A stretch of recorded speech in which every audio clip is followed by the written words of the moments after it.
Il a dit Marco. Shmonim, il a dit Marco. Pas du tout d'accord avec Marco.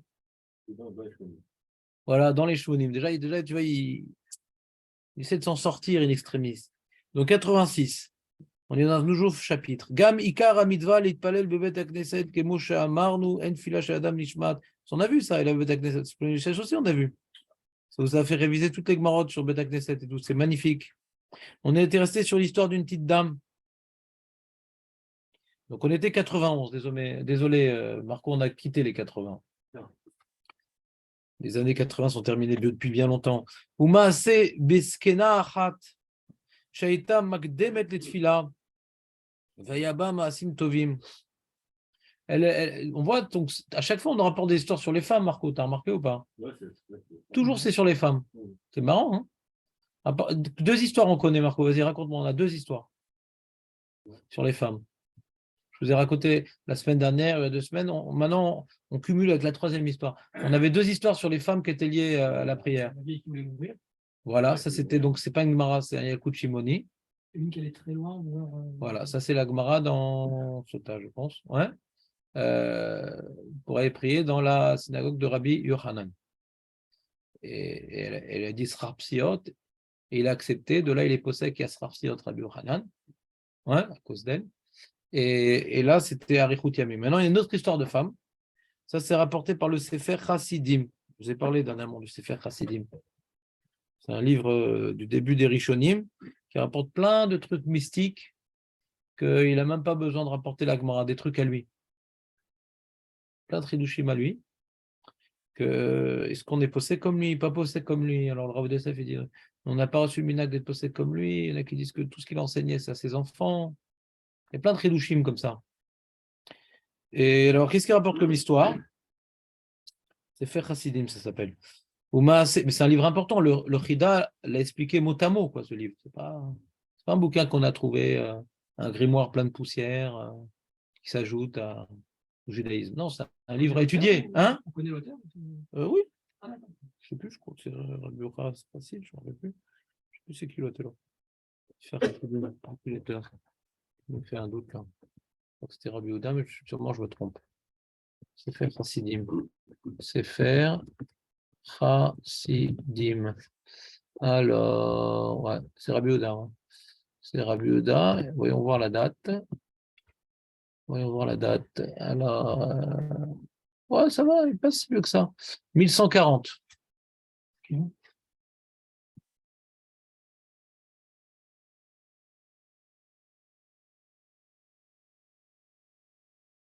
Ouais, les Talmidim, c'était le Zaroua, le Rokéar, le Smag, le Balatrouma. C'est-à-dire tous les Gdolim de la génération qui est venue après, c'était ces Talmidim. Donc c'était le Gadol, quoi.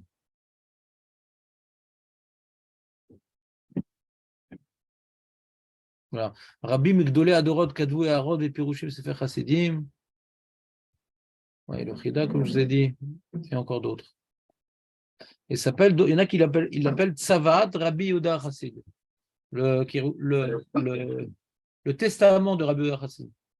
Fais pas ci, fais pas ça, mais c'est un gros livre. C'est pas comme le testament du Ramban, lettre du Ramban qu'il a fait à son fils, que c'est 30 lignes.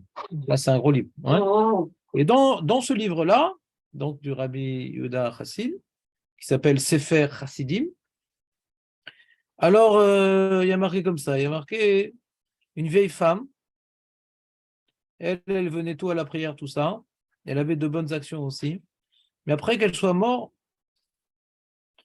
il y a des tzadikim, ils l'ont vue en rêve, et ils lui ont demandé à... Qu'est-ce qu'il y a ici, Léon? Qu'est-ce qui se passe? Ouais, ça fait 2 jours maintenant, ça y est.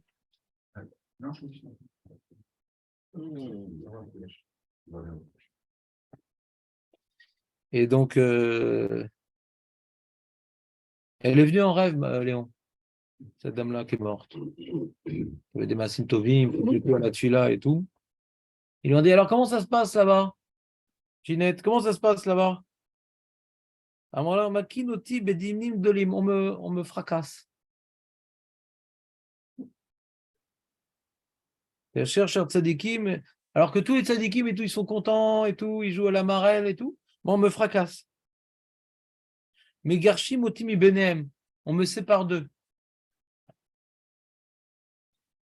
Et moi, que Shaiti Bechaim, Haiti Yotsa, Mi Bet Akneset Beseder Kedusha. Velo Haiti Mamtenet Achayut Si Mi Bet Akneset. T'entends, Marco, ou pas?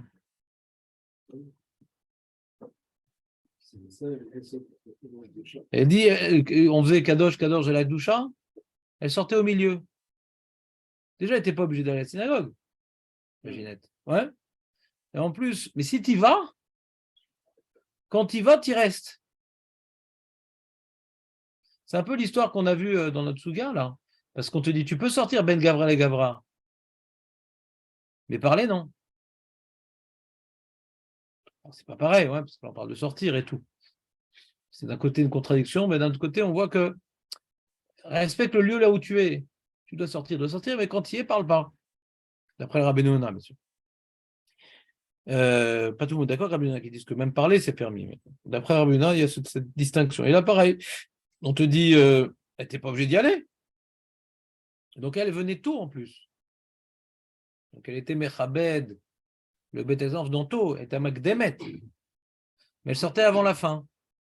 Et des fois même pendant la Gdoucha. Il y avait un zilzoul quelque part. Et à cause de ça, elle se faisait fracasser. Makin oti bedinim gdolim. On me frappe avec des grands jugements. Et quand il y a tout plein de tzadikim autour de moi, on me sépare d'eux. Vous ne l'avez pas aimé, je crois, le Sefer Chassidim.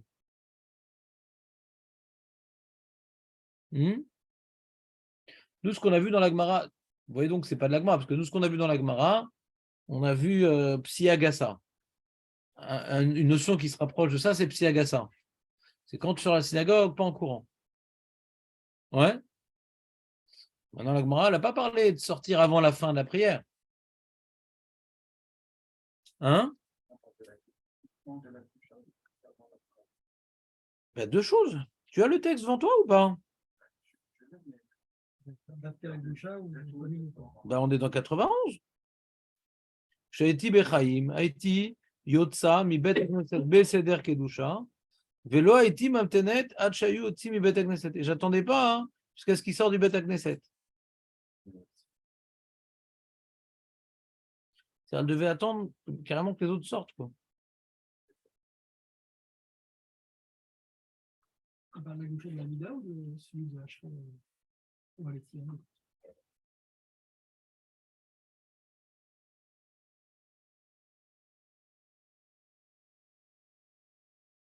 Oui, qu'est-ce que tu dis? Elle parle de la bouchée de la Mida ou de Valetienne? Je ne sais pas. Je ne sais pas. Mais c'est dire Kedusha, il n'y a pas écrit. Deux possibilités. Moi-même, j'envisageais les deux. Ou bien, c'est à l'époque, la fin de la tefila, c'était au Valet de Sion. Ouais. On finissait au Valet de Sion, Vezéou. D'accord? Alors, c'est possible, ça que ça veut dire, que c'est une seule chose. Ouais. Elle sortait au milieu de Valet de Sion et elle n'attendait pas la fin. Pour dire que c'est dommage, si peu de temps. C'est révélateur. Quand il reste encore une heure, tu as des trucs à faire. Mais là, c'est presque quoi? 4 minutes? Au milieu de la Gdoucha, tu sors? Parce que tu sais, c'est quoi l'enjeu de Ovalet de Sion? Pourquoi on fait cette prière-là? Marco, on a fait tout un chur sur ça, Marco. Ah oui, tu es celui qui ne peut pas dire je n'étais pas là ce jour-là. Parce que le Vab, c'est jamais le matin. Ouais. Pourquoi on dit Ovalet de Sion à la fin? Alors quand ton copain s'appelle Sion et qu'il part plus tôt, on dit ah, où va les Sion? Ouais. Mais à part ça,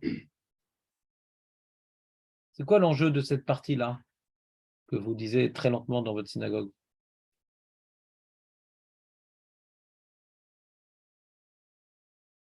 Pourquoi on rajoute ça? L'amida.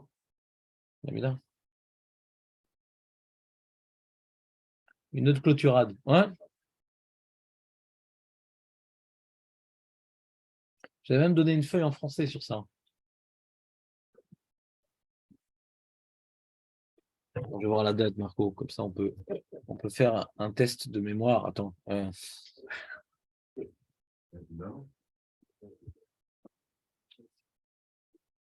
J'ai fait un texte en français sur ça. Alors, on avait dit globalement l'idée suivante, ouais, que Uvaletzion, c'est quoi Uvaletzion? Donc, on finit par une doucha. Pourquoi on s'est intéressé à ce sujet-là? Parce qu'on avait vu la Gemara on a évoqué la Gemara à la fin de Masechet Sota.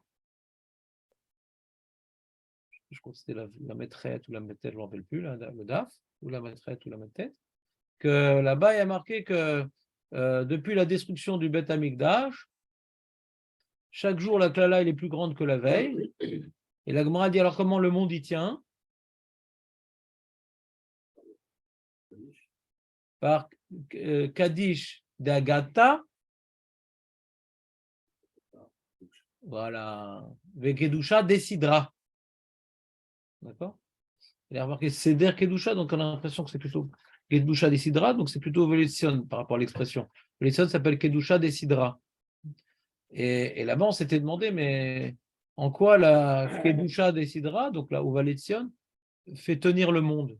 Et en quoi le Kaddish, après un limoud, fait tenir le monde? On s'était demandé. Ça dit quelque chose, Marco, ou pas? Oui. Le pauvre. C'est les présents qui ont toujours tort.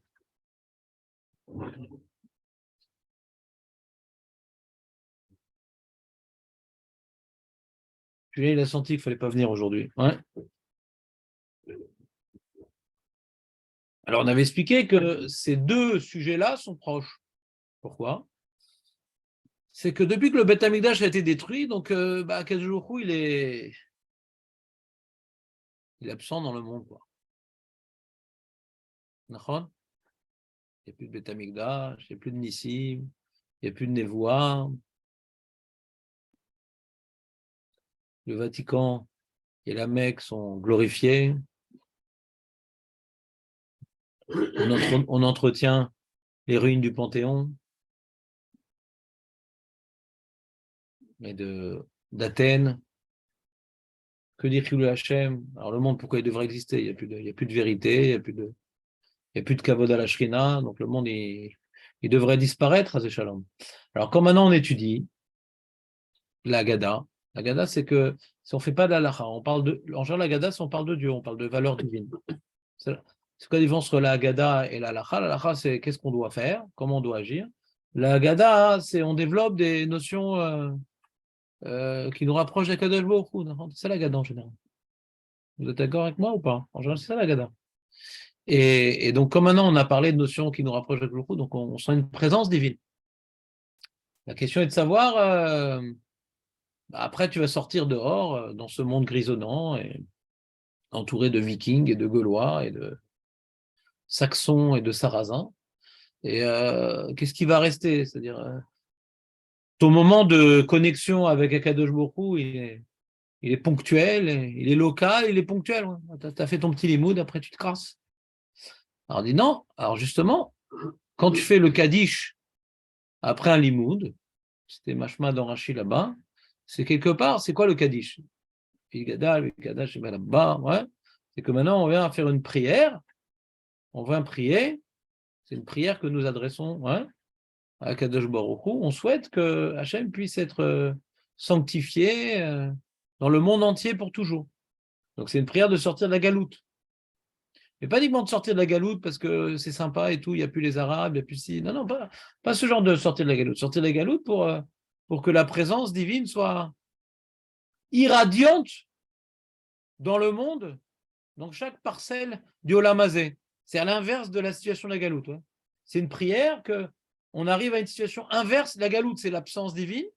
Hachem istir et panav. Et le Kaddish, c'est Gadal, Vikadash, ouais. Chez Meraba, le Yudke Vavke. Shem Echad ou Shmo Echad, qu'on ne dira plus Bordena Emet, on dira, ouais, on dira uniquement à Tov Ometi, on verra que le bien, on verra que la présence divine. L'inverse de la galoute, d'accord? Donc quand on fait maintenant un Kaddish après avoir eu un contact avec Dieu, c'est quelque part, on a de la peine de sortir de cette rencontre avec Dieu pour replonger dans l'absence divine. Donc on fait une prière, on souhaite que ce moment-là ne soit pas éphémère. que le moment qu'on a eu de retrouvailles avec l'Éternel, Idgadal Vikadash, que ce moment de retrouvailles avec Dieu ne s'arrête pas là, mais que maintenant il puisse maintenant se répandre, non seulement dans le temps, pas uniquement à ce moment-là, et en plus, pas uniquement à cet endroit-là, dans le monde entier. On a un moment qu'on souhaite qu'il se perpétue. Un moment de proximité à Dieu qu'on souhaite qu'il se perpétue, qu'il soit intensifié et permanent. C'est clair ou pas? Je vous sens complètement dubitatif. C'est pas clair, Léon? C'est comme, je sais pas moi, on fait durer le plaisir, ouais. Tu as maintenant fait une soirée avec un copain, c'est sympa, on fait un after maintenant. On va pas s'arrêter sur ça, on veut que ça continue. On veut éternaliser ce moment-là, je sais pas moi. Je sais pas si ça existe ce genre d'exemple aujourd'hui dans notre vie, de vouloir éterniser un moment. Hein? Soudarevit, tu dis. Oui, l'idée de Soudarevit, c'est un peu la même notion. Hein. Soudarevit, c'est un peu la même notion. C'est-à-dire, on veut que Shabbat déborde sur le Chol. C'est un peu la même notion, Soudarevit. Et c'est pour ça, d'ailleurs, qu'on fait Gdusha Desidra, Motzei Shabbat aussi. Pour la même explication. Pourquoi on fait Gdusha Desidra, Motzei Shabbat? On a eu un moment de proximité avec le Hu. On veut maintenant que ce moment-là, il ne s'arrête pas à Shabbat, mais qu'il puisse maintenant pénétrer dans la semaine. Et la Gdusha Desidra, dans la Tfila, on a eu un moment de proximité avec Kadosh Baruch Hu dans notre Tfila, et on souhaite que dans nos activités qui vont suivre, que ça ne s'arrête pas. C'est l'inverse de Psiagasa. Tu comprends ou pas ce que je te dis? C'est l'inverse de Psiagasa. C'est quoi Psiagasa, Léon? Psia, les enjambées. Voilà. Note, Psiagasa. Psia, Posea, c'est faire des enjambées. Gassa, grossière. Le pas de loi. Psiagasa. Rappelle l'explication de pourquoi on fait Gdusha Desidra, Julien, ou pas? T'as vu ça un peu. En 2 mots, déjà, on voit qu'il est dans le coup. Et en plus, il se mouche. Alors, t'imagines s'il ne se mouchait pas? Je suis content quand même, il y a quand même un représentant officiel. Ouais. Non, là, Marco, tu as été détrôné, Marco, qu'est-ce que je te dis? Le gars, bientôt, il va te prendre le VAD aussi. Hein.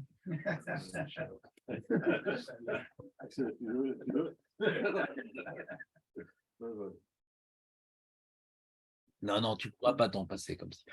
Tu es trop habitué après.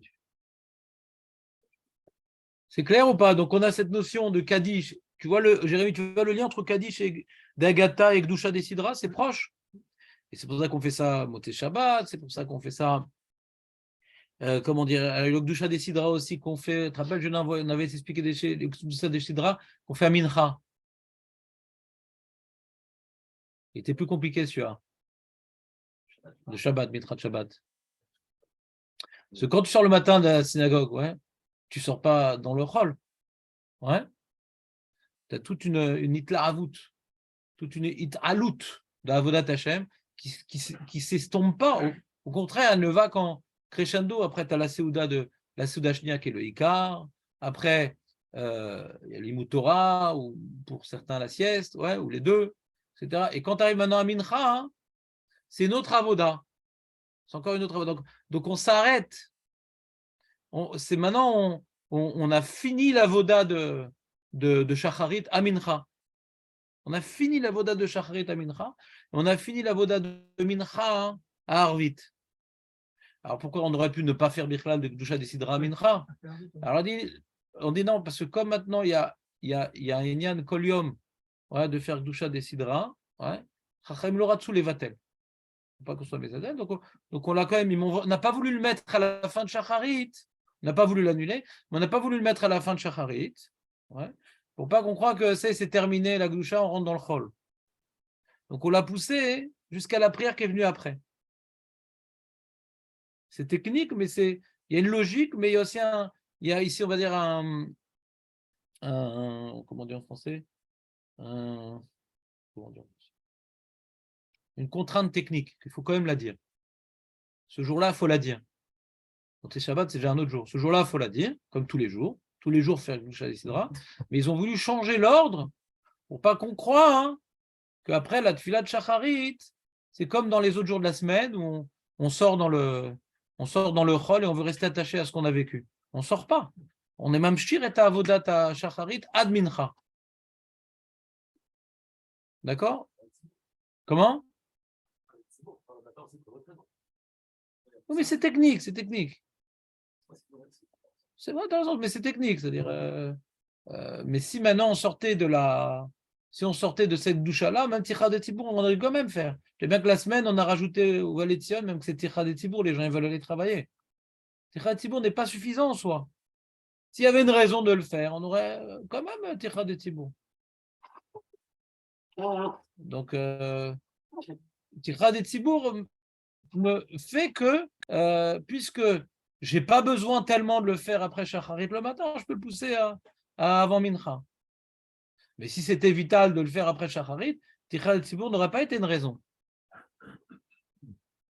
Donc, s'il n'y avait pas de Ticha de Tzibour, parce qu'il n'y avait pas Moussa, pas Créateur, etc., on dit, bon, on va le faire comme tous les jours, même si ce n'est pas logique à la limite. À la limite.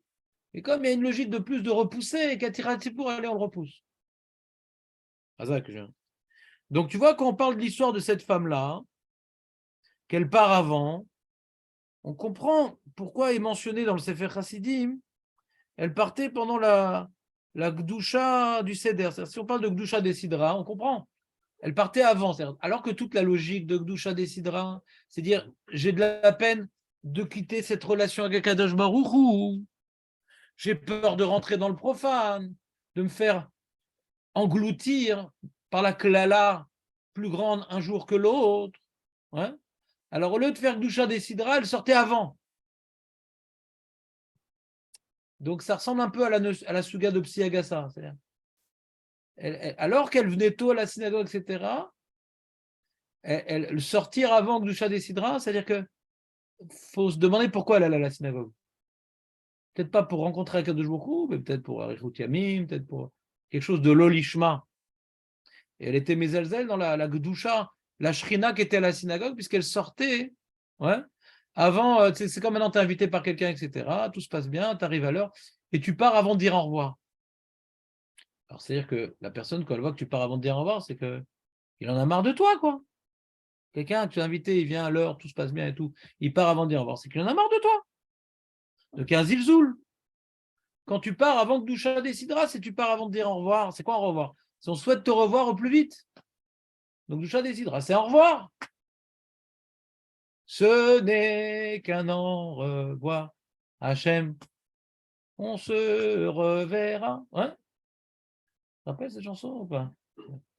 Alors, si vous voulez faire avec ce refrain ou Doucha décidera, c'est possible. Où va aller Sion? C'est possible là-bas. Si ça vous aide à vous rappeler du message, c'est un au revoir. On a de la peine de quitter. C'est comme le mec, il était les Havdil une semaine au club et à la fin, on a du mal et tout. On fait une soirée cocktail et tout. Voilà. Comment revenir dans la vie. On a du mal à se séparer. Vous comprenez un peu l'idée ou pas? Hein? Ça s'appelle comme ça? Le pot de départ. Voilà. Alors, Valétienne, c'est le pot de départ. J'essaie de vous donner un petit peu des référentiels. Hein? Qui s'en va pour toujours, alors qu'un au revoir, c'est regrette de. C'est pas si parvenir. Voilà. Bon, donc il n'est pas d'accord avec ton pot de départ. Le pot de départ, c'est juste, bon, ben là, c'est fini. T'es vieux. C'est pas non plus s'il va revenir. Il ne sait pas? Il ne sait pas s'il va revenir.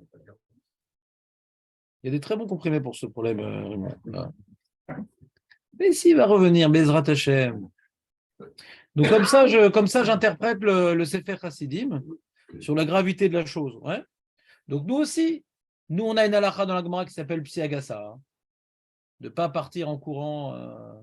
Ah mais je suis pressé, Rav, qu'est-ce que je fais? Bon, on a dit les 50 premiers mètres, tu vas tout doux et après tu cours. Dès le premier carrefour, tu cours.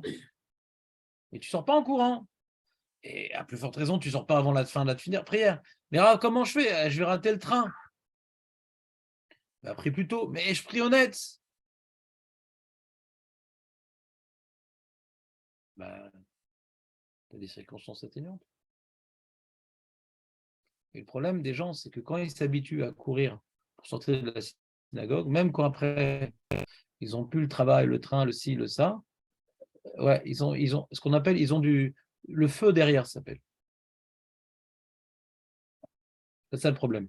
J'avais découvert ce principe une fois, j'étais avec mes parents à l'hôtel avec des Américains en vacances, et ça priait une rapidité incroyable. Je dis, mais ils ne bossent pas les mecs, qu'est-ce qu'ils veulent? On est en vacances. Après, pour rester 3 heures au petit-déj, on ne peut pas rajouter 10 minutes de tefila. Je n'ai pas compris, c'est quoi le problème? Si tu es habitué à voir la tefila comme un fardeau, même en vacances, ça ne change rien. Ça te saoule de rester longtemps à faire un texte que tu as définitivement délaissé pour être quelque chose de symbolique. Tu t'es pas investi dans ce texte-là. Donc, il te saoule. Donc, c'est pareil. Celui qui, pour des raisons professionnelles, se devra de partir avant la fin de la tefila, il faudra qu'il le fasse la mort dans l'âme. Dire, j'ai pas le droit, mais je le fais. J'ai pas le droit, mais je le fais. Se faire une barrière. J'ai pas le droit, mais je le fais. J'ai pas le droit, mais je le fais. Pour pas que le jour où il n'aura plus l'obligation de le faire, eh bien, il pourra enfin goûter au bonheur de partir après Allez-nous les Chabéars, tranquillement, sans courir. Le bonheur.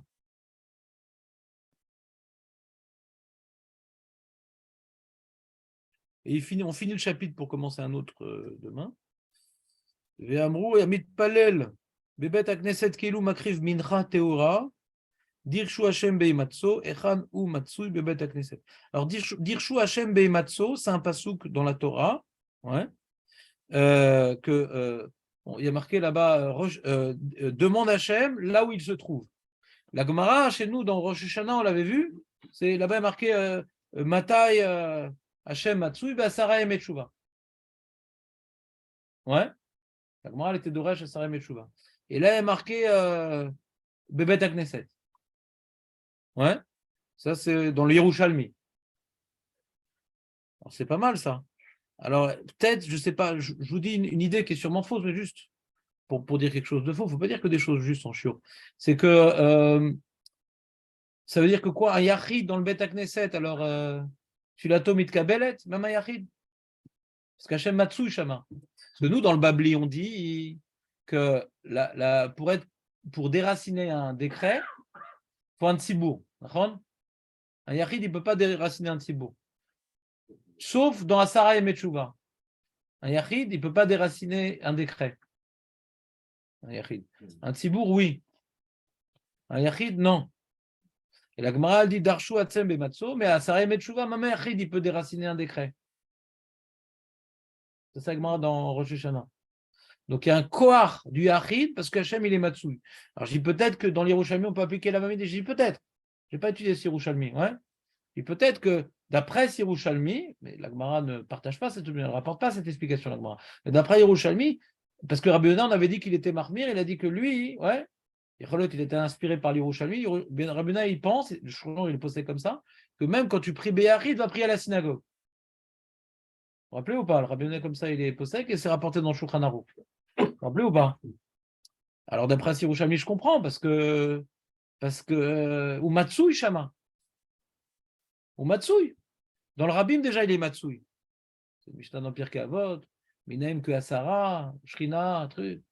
Le Rabbi, on sait déjà qu'il est Matsui. Mais là, on me dit même Bet Knesset, il est Matsui. Alors, c'est peut-être pour ça que Rabbi Yonah, il a compris que même le Yachid, il doit prier au Bet Knesset, parce que Hachem Matsui, Shama. Il y a un quar. Il y a un quar au Bet Knesset. Même sans Tzibour. Même sans Tzibour, Hachem est Matsui dans Bet Knesset. Voilà. Et le chapitre qui nous attend, c'est Issour Sira Batela Beshat Atfila ou Bet Knesset. L'interdiction de faire des propos vains.